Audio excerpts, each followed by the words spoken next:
हम कहना चाहते हैं कि हम पूरी को पाक फौज के साथ मुतहिद हैं। हम सब चाहते हैं कि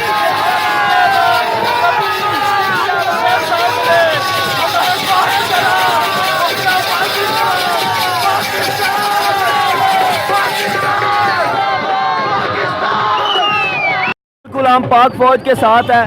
जहाँ पे भी पाक फौज को हमारी ज़रूरत पड़ेगी हम उसके शाना बशाना है, बिल्कुल कंधे से कंधा मिला के खड़े हैं। जहाँ पे भी पाक फौज को हमारी ज़रूरत पड़ेगी हमारी जान के नजराने इंशाल्लाह उनके साथ हैं। पाक फौज जिंदाबाद, पाक फौज जिंदाबाद, पाक फौज जिंदाबाद, पाक फौज जिंदाबाद। गिराए हैं उसके बारे में आप क्या कहेंगे इंडिया को? बहुत अच्छा काम किया है। अपना सेल्फ डिफेंस करना हर मुल्क का जो है वो हक है। अपना सेल्फ डिफेंस किया है। पाक फौज ने बड़ा अच्छा काम किया है। ये आने वाले दिनों के लिए हमारे लिए खुश आइंद है। ये बहुत अच्छा काम किया है जो उन्होंने एयरक्राफ्ट उनके गिराए हैं। उनको भारत को पता चल गया कि पाकिस्तान से बदला नहीं लेना। पाकिस्तान